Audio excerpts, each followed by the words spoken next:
Hi and welcome. Delighted to welcome you to watch this video on Peter's Theme by Prokofiev. It's from his very famous Peter and the Wolf, and it's on the ABRSM Grade 4 syllabus for 2019 and 2020.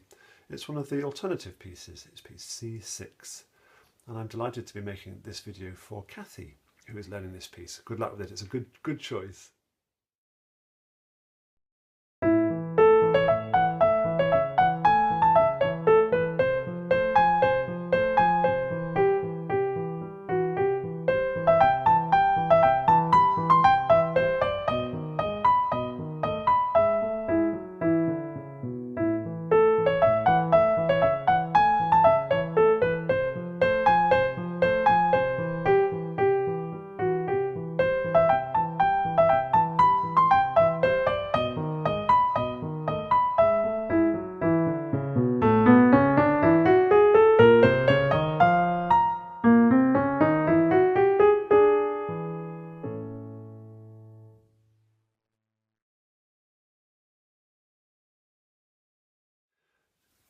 It's a great fun piece, and it reminds us all, I'm sure, straight away of the story. Do go and listen to it with the orchestral version, if you can.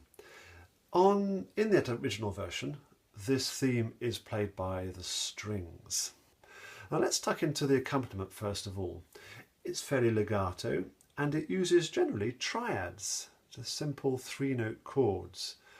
But let's dig a bit deeper. What chords is he using? We have three sharps at the start of the piece. We have an F sharp, a C sharp and a G sharp. They are suggesting to us that we could be in A major, which we are in A major. So we start off with an A major chord, not great surprises there. And then the next chord we have is an F major.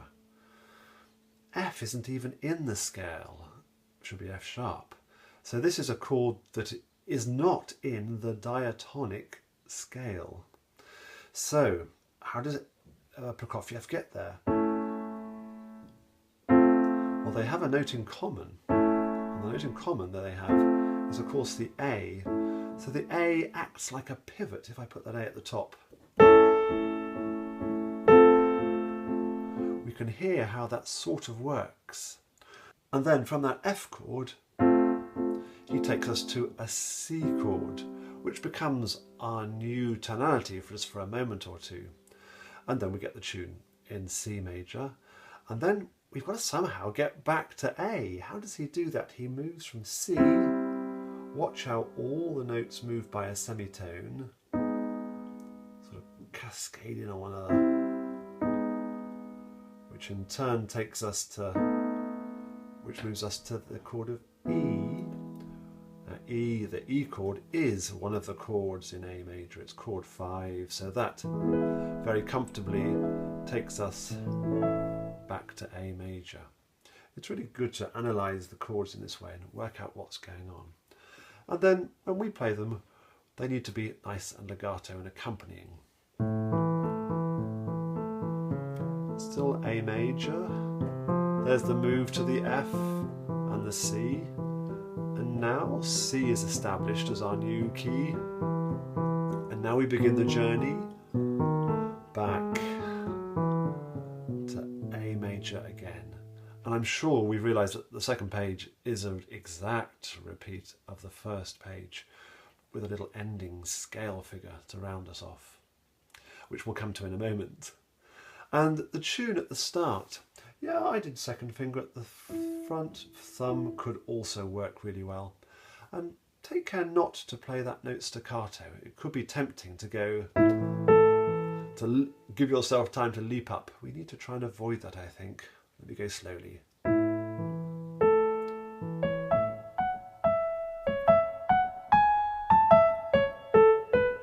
Taking care, where are the staccatos? Where am I linking notes up? And there's a crescendo growing as we rise on the keyboard, a slight sense of heading towards the A at the top, and then a slight dying away. Let me play that first phrase again.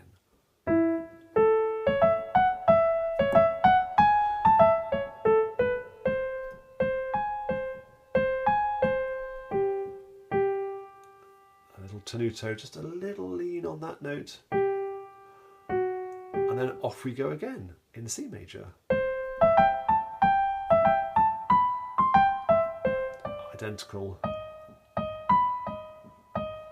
And I like to do a quick finger swap on that E to allow me to get it smoothly down to there. And another tenuto sign.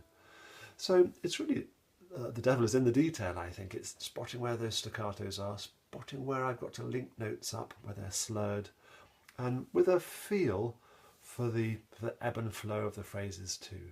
Let me play through that first page. And I guess I must add, it's carefree, isn't it? This is the theme where Peter is being a bit nonchalant and feeling happy as Larry and wandering through the forest without a care in the world yet.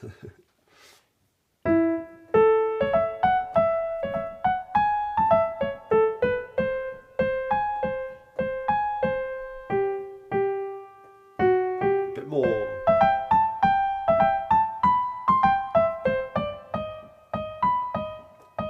A sense of heading back to our original tonality.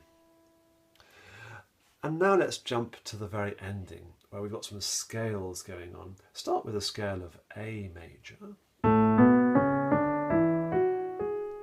And this hand peters out so it can get ready to move, which I think is great.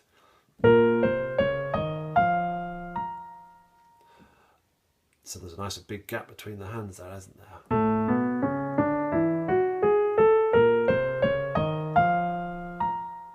And what scale is that? We started with A major, then we had... Sounds very B flat minor-y to me. B flat minor is a long way away from A major. In fact, the two scales only have two notes in common. One of them is the A and the other is that one, but let's not dwell on that too much. And then heading back to the final cadence to land us back into A major at the end. And on that very final scale, I would put the second finger on that F sharp and then head straight up. And if you can stretch it, 5 and 2 on the last chord to make it nice and smooth, but does work as well if you want to hop with the thumb. And for the whole of this piece, I'm not using any pedal at all. I don't think it needs it at any point. It's a great piece. I think we probably all know it well, and definitely go and have a listen to a version of it. I listened to the Dame Edna Everage version of this, although you will find hundreds of different recordings of it, I'm sure. Best wishes, Kathy, with this piece. Good choice, especially considering your husband's name. Take care. Bye-bye for now.